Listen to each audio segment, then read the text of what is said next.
بسم اللہ الرحمن الرحیم الحمد للہ رب العالمین والصلاة والسلام علی رسولہ الکریم وعلی آلہ واصحابہ اجمعین، اما بعد۔ پچھلی کئی مجلسوں میں اخلاص کا کچھ بیان ہوا تھا۔ حضرت والا کے ارشادات اخلاص کے بارے میں عرض کیے گئے تھے کہ اخلاص ساری عبادتوں کی روح ہے۔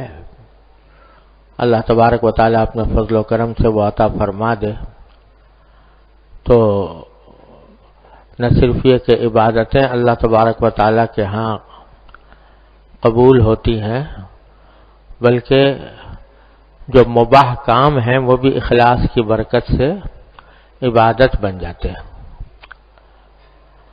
اللہ تبارک و تعالیٰ اپنے فضل و کرم سے ہم سب کو اخلاص کی دولت سے مالا مال فرمائے۔ لیکن اللہ تعالیٰ نے بندوں کی آزمائش کے لیے ایک شیطان بھی پیدا کیا ہے، اور وہ اخلاص کے اندر خلل ڈالتا رہتا ہے مختلف طریقوں سے۔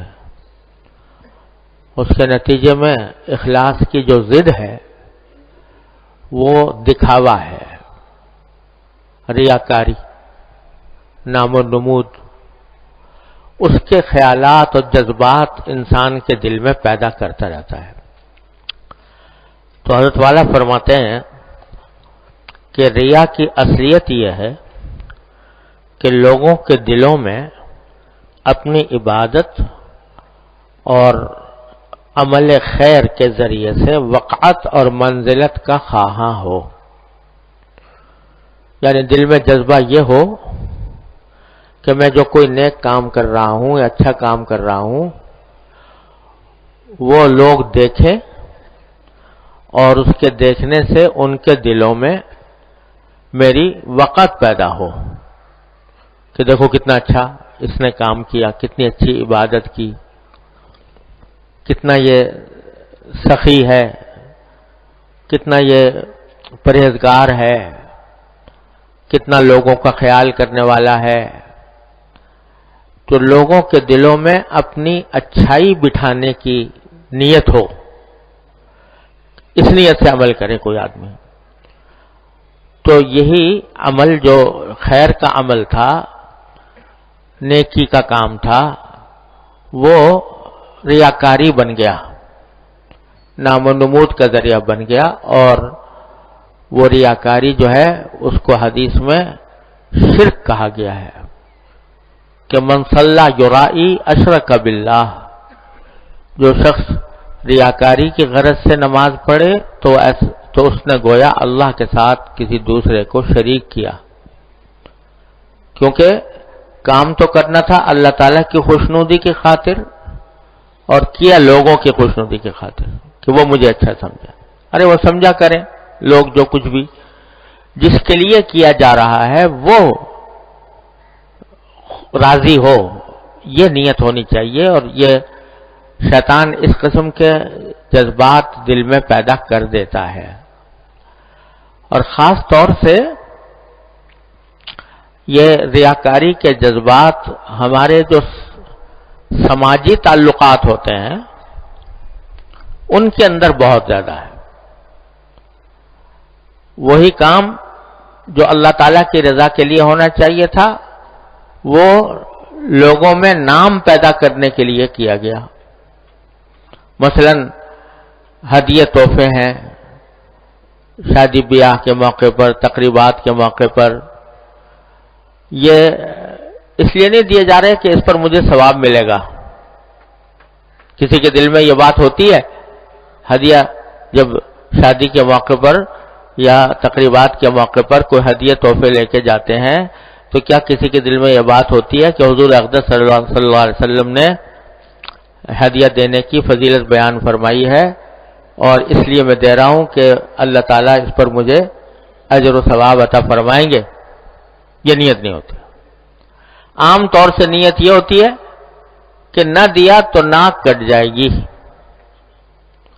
نہ دیا تو میں معاشرے میں منہ دکھانے کے قابل نہیں ہوں گا، اس لیے دے رہا ہوں اور بڑھ چڑھ کے دے رہا ہوں کہ نام ہو کہ بھئی فلاں نے یہ زبردست تحفہ دیا ہے،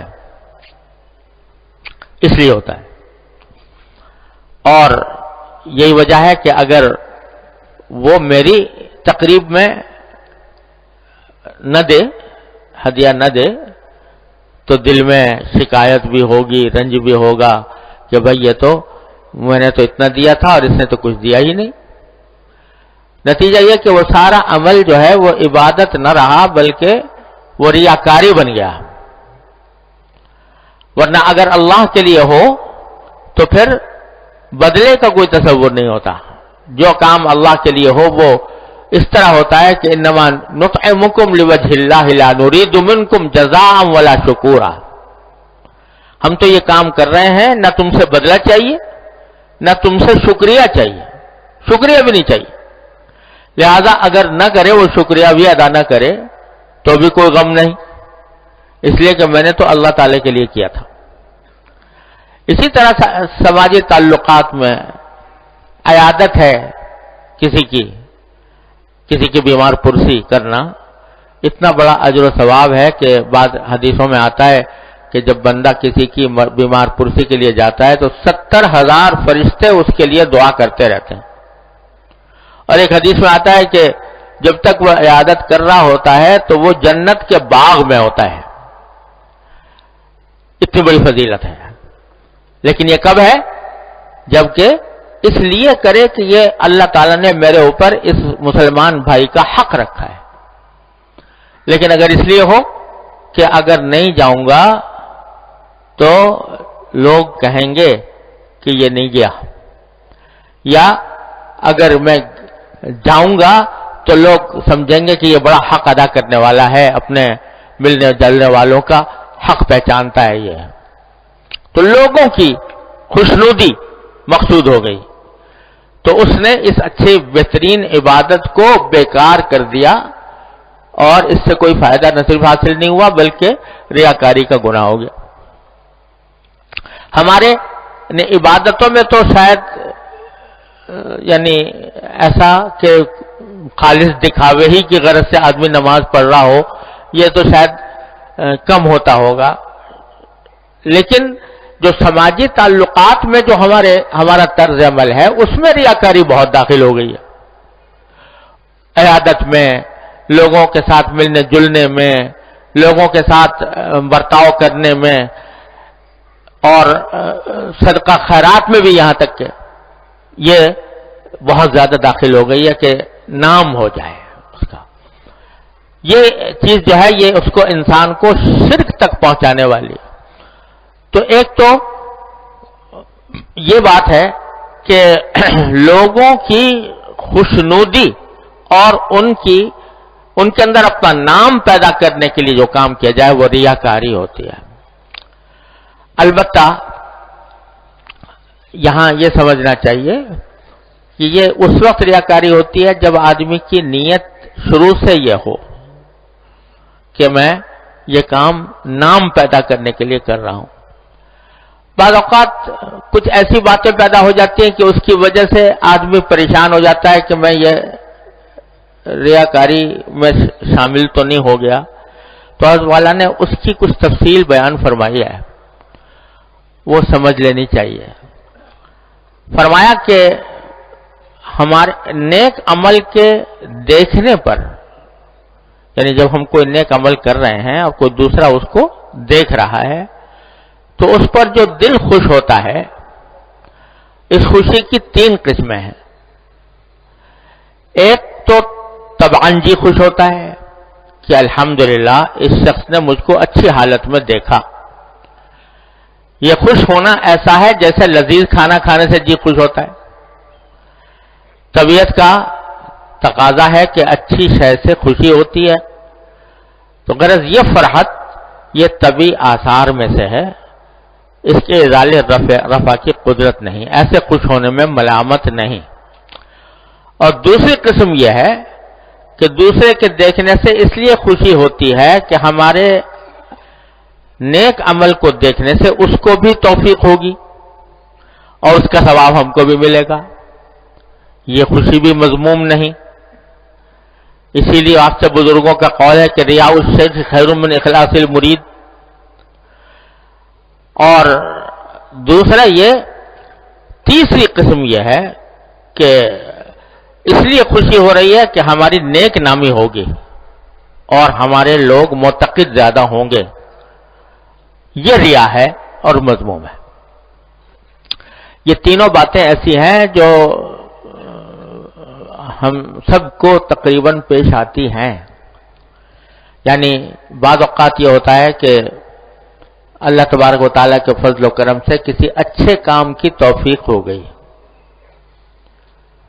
نماز پڑھ رہے تھے, اللہ تعالیٰ نے اپنے فضل و کرم سے خشوع خضوع کے ساتھ نماز پڑھوا دی.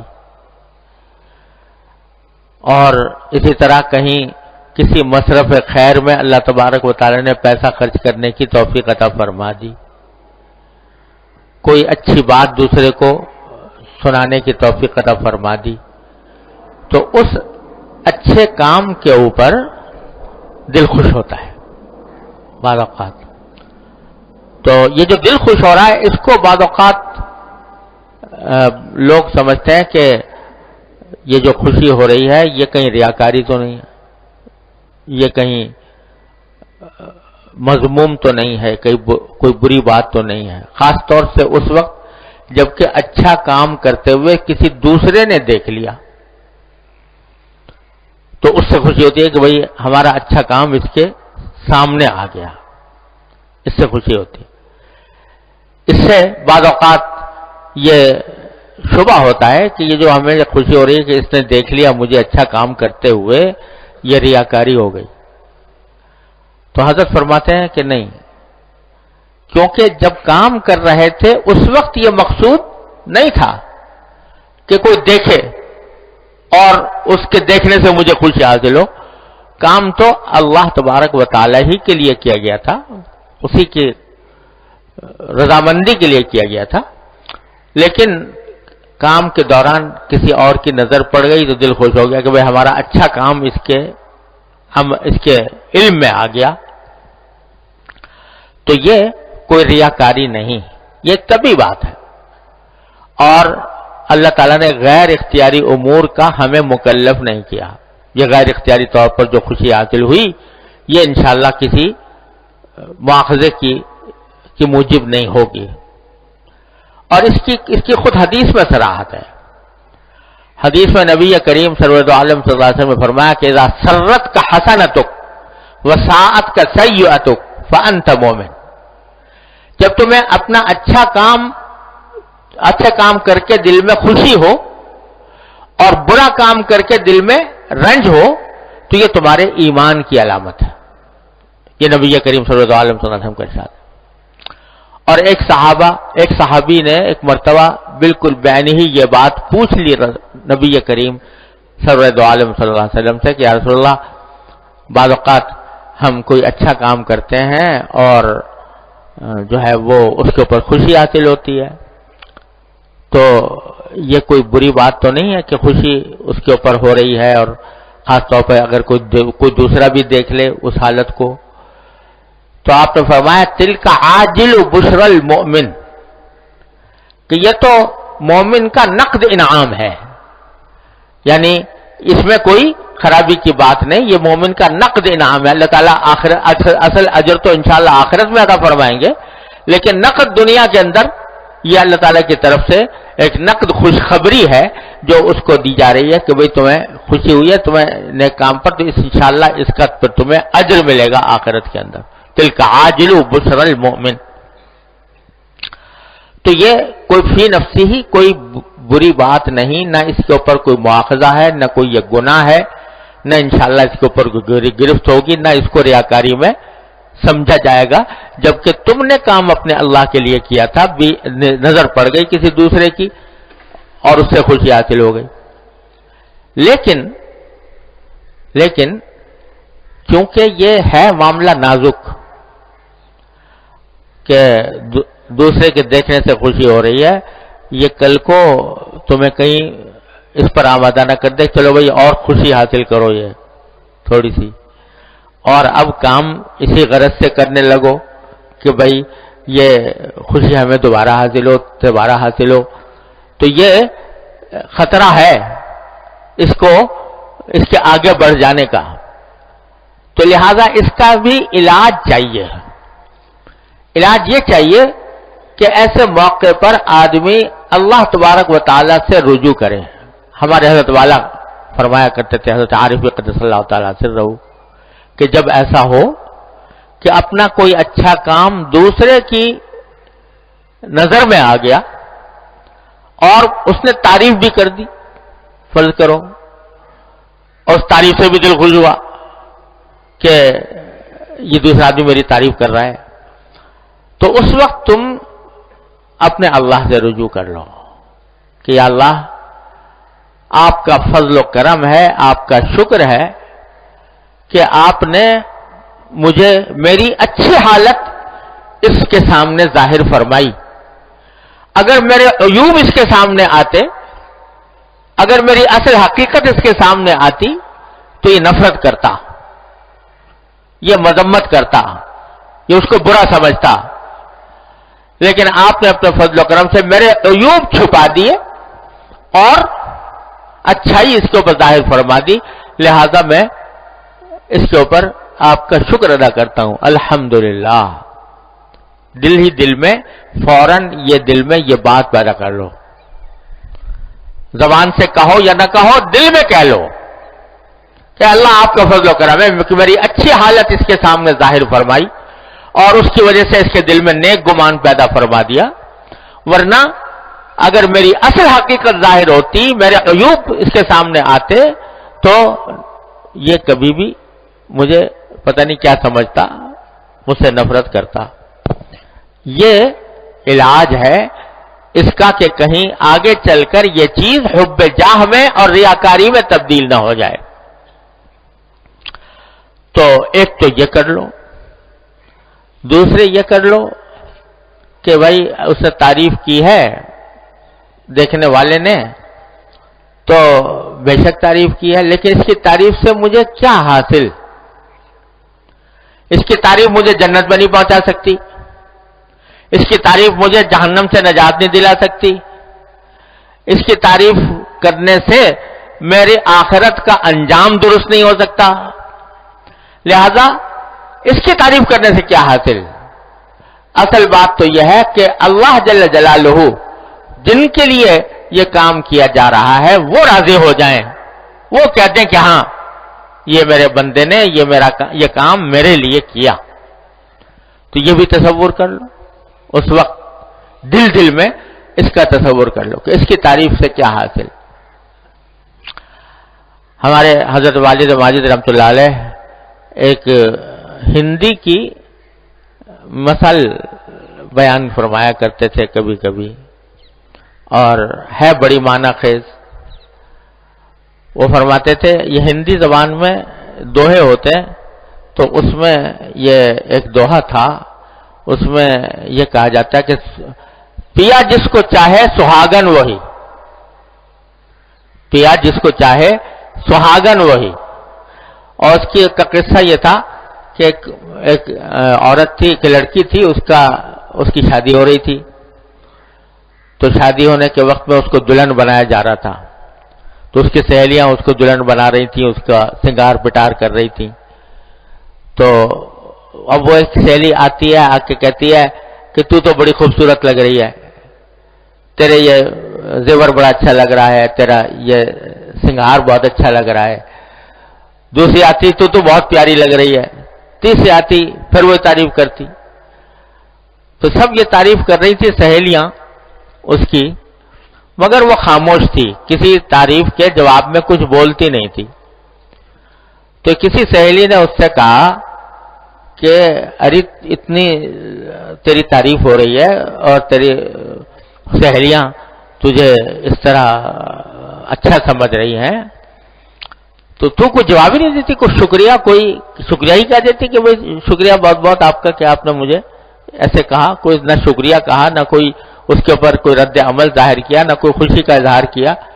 اتنی ساری تعریفیں ہو رہی ہیں پھر بھی تو خوش نہیں ہوتی. تو اس نے کہا میں شکریہ تو ادا کرتی ہوں سب کا، انہوں نے سب نے تعریف کی ہے، لیکن اس کی تعریف سے مجھے کیا ملے گا؟ بات تو جب ہے کہ جہاں جا رہی ہوں وہاں تعریف ہو جائے، اور وہ یہ کہے کہ ہاں ٹھیک ہے یہ خوبصورت ہے اور یہ اچھی ہے، اور وہاں تعریف ہو تب تو اس کا فائدہ ہوگا مجھے. اور یہ سہیلیاں تو مجھے تعریف کر کے بھاگ جائیں گی، یہ تعریف کر کے مجھے خوبصورت قرار دے کے، خوبصورت قرار دے کر، اچھے قرار دے کے یہ تو بھاگ جائیں گی اپنے اپنے گھروں کو. ساری زندگی مجھے جان نباہ کرنا پڑے گا. وہاں اگر تعریف نہ ہوئی اور وہاں لوگوں نے وہاں مجھے اچھا نہ سمجھا گیا تو میں یہ ان کی تعریف کس کام کی؟ تو ہمارے حضرت والد ماجد قدس اللہ تعالیٰ سے رو فرمایا کرتے تھے کہ دیکھو ایک نادان لڑکی، اس کو اتنی سمجھ ہے کہ کس کی تعریف معتبر ہے، کس کی معتبر نہیں ہے، کس کی تعریف سے فائدہ ہے، کس کی تعریف سے فائدہ نہیں ہے. تو ہم لوگ اس دھوکے میں پڑ جاتے ہیں، اس نادان لڑکی سے زیادہ نادانی کا مظاہرہ کرتے ہیں کہ لوگوں کی تعریف کی خاطر اس سے پھول جاتے ہیں، اس کی وجہ سے بہت سے کام جو ہے وہ اس تعریف کی خاطر کرنے لگتے ہیں کہ بھئی ہماری تعریف ہو. ارے ہو بھی گئی تو کیا ہے، وہ تعریف اس نے کر بھی دی تو ہوا میں اڑ جائے گی وہ تعریف. لیکن اگر وہاں تو سب نے تعریف کی، اللہ بچائے، اور وہاں جا کے پٹائی ہو، الیاذ باللہ العلی العظیم، اور وہاں جا کے عذاب کا سامنا کرنا پڑے تو کیا حاصل اس تعریف کا؟ لہذا یہ بھی اس کے اللہ تعالیٰ کا شکر ادا کرو کہ اللہ تعالیٰ نے اچھا حال دوسرے کے اوپر ظاہر فرمایا، عیوب سے کی ستاری فرمائی، اور ساتھ میں یہ سوچو کہ اصل تعریف تو کسی اور کی ہے.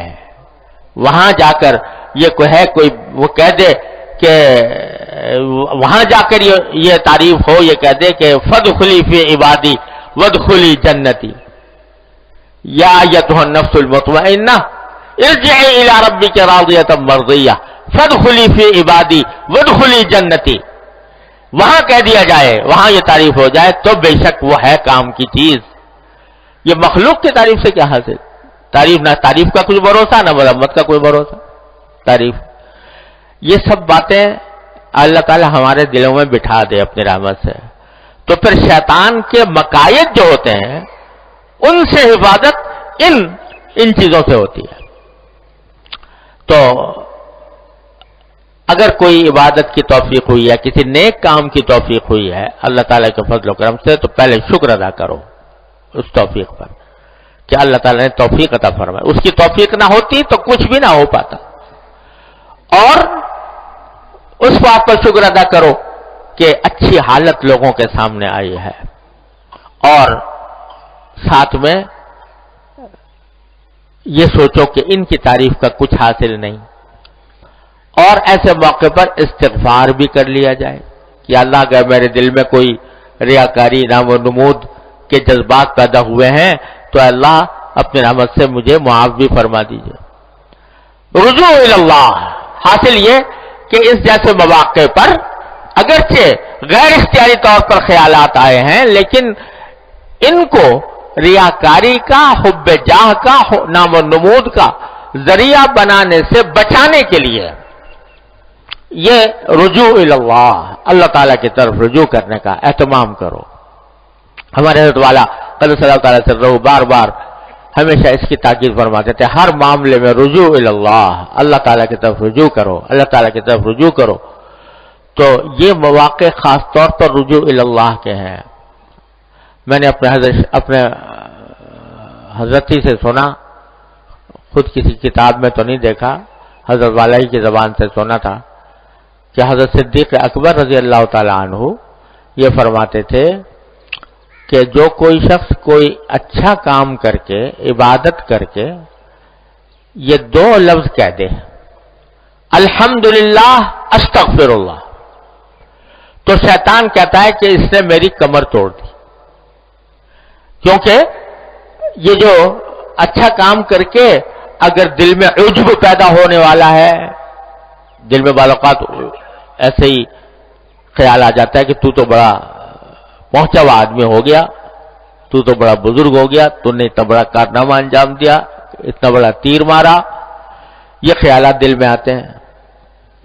تو ان خیالات کا توڑ یہ ہے کہ اللہ تعالیٰ کا شکر، یعنی میں اپنی طرف سے میں اپنی طرف سے قادر نہیں تھا، اللہ تبارک و تعالیٰ کی توفیق کے بغیر جو کچھ توفیق ہوئی وہ اللہ تعالیٰ کی طرف سے ہوئی، لہذا شکر ہے اللہ کا. اور یہ جو الٹے سیدھے خیالات آنے کا دل میں داعیہ پیدا ہو رہا ہے، یہ استغفر اللہ، اس پر میں استغفار کرتا ہوں، اللہ تعالیٰ کی پناہ مانگتا ہوں.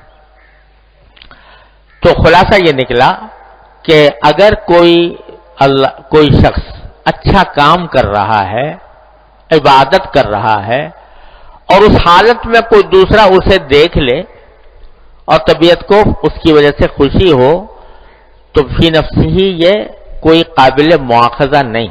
البتہ یہ کرنا چاہیے کہ اپنے کام سے کام رکھے، کیونکہ وہ دیکھ رہا ہے، لہذا اپنے آپ کو ذرا زیادہ کچھ بہتر طریقے سے عبادت کرنے والا نہ بنائے اس وقت میں. یعنی ویسے تو نماز پڑھ رہے تھے اپنے عام طریقے کے مطابق، دوسرے کی نگاہ پڑ گئی تو اب ذرا زیادہ خشوع خضوع پیدا ہو گیا، اب زیادہ لمبے رکوع کر لیے، زیادہ لمبے سجدے کر لیے، زیادہ لمبی قرات کر لی دوسرے کے دیکھنے کی وجہ سے، یہ پھر ریاکاری ہو گئی. لہذا جیسے پڑھ رہے تھے، جس طرح بھی پڑھنے کا معمول تھا اسی طرح جاری رکھو، اسی طرح اس کے اندر کوئی مزید بہتری اس وجہ سے پیدا نہ کرو کہ دوسرا دیکھ رہا ہے، بلکہ اپنے معمول کے مطابق عمل کو جاری رکھو، اس کے اندر کوئی مزید اضافہ یا بہتری پیدا کرنے کی اس وجہ سے کوشش نہ کرو کہ دوسرا دیکھ رہا ہے، ورنہ ریاکاری ہو جائے. اسی لیے بزرگوں نے کہا ہے کہ بھائی جو فرائض ہے نا وہ تو مسجد ہی میں جماعت کے ساتھ ادا کرنے چاہیے، وہ تو اس کی تو جماعت جو ہے ضروری ہے، جماعت کے ساتھ ادا کرنا. لیکن جو نوافل ہیں ان کو حتی الامکان آدمی کو تنہائی میں ادا کرنا چاہیے. جتنی تنہائی میں ادا کرے گا اتنا ہی انشاءاللہ اس میں اخلاص زیادہ ہوگا، کیونکہ جب مجمع کے سامنے آدمی پڑھتا ہے تو اس میں شیطان یہ خیالات ڈال ہی دیتا ہے کہیں نہ کہیں لا کے، الٹے سیدھے خیالات دل میں آ جاتے ہیں. تو اس واسطے چنانچہ نبی کریم سرور عالم صلی اللہ علیہ وسلم کا بھی معمول یہ تھا کہ اکثر و بیشتر فرائض کے بعد جو سنت نوافل ہیں وہ گھر میں پڑھا کرتے تھے. اور یہ بھی رسول کریم صلی اللہ علیہ وسلم کا ارشاد ہے کہ فرائض کے سوا باقی تمام نمازوں کا گھر میں پڑھنا افضل ہے مسجد میں پڑھنے کے مقابلے میں. فرائض کا تو مسجد ہی میں پڑھنا ہے، چاہے کوئی دیکھے یا نہ دیکھے. اس میں کوئی آدمی اس واسطے جماعت میں نہ جائے کہ بھئی ریاکاری نہ ہو جائے، یہ غلط بات ہے. وہاں پر تو ضروری ہے کہ جماعت ہی میں سے نماز پڑھے. لیکن فرائض کے علاوہ باقی سنت نوافل میں اصل یہ ہے کہ وہ تنہائی میں پڑھے آدمی، وہ ہو اور اس کا اللہ ہو، تیسرا بیچ میں حائل نہ ہو. اور اس طرح اس کے ریاکاری کے اندیشوں سے بھی اس میں حفاظت ہوتی ہے اللہ تبارک و تعالیٰ کی طرف سے.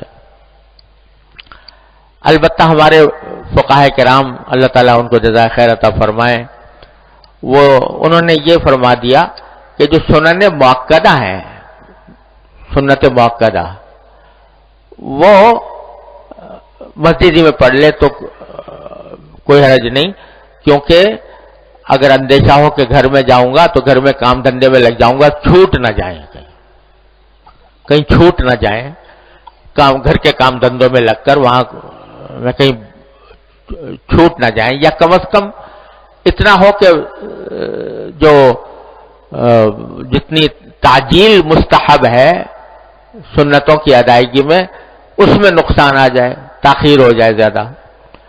تو اس لیے کہا کہ سنت باقاعدہ بھی مسجد میں پڑھ لو. البتہ نوافل جو ہیں ان کے بارے میں افضل یہی ہے کہ وہ گھر میں پڑھے جائیں، تنہائی میں پڑھے جائیں. جتنا تنہائی میں پڑھو گے اتنا ہی انشاءاللہ اخلاص زیادہ ہوگا اور ریاکاری کے اندیشوں سے حفاظت ہوگی. اور حقیقت یہ ہے کہ بندے کا جو تعلق تنہائی میں اللہ تبارک و تعالیٰ کے ساتھ ہوتا ہے وہ مجمع میں نہیں ہو سکتا. وہاں تنہائی کے اندر بس وہ ہو اور اس کا اللہ ہو، اس طرح عبادت انجام دے تو یہ بہتر ہے. تو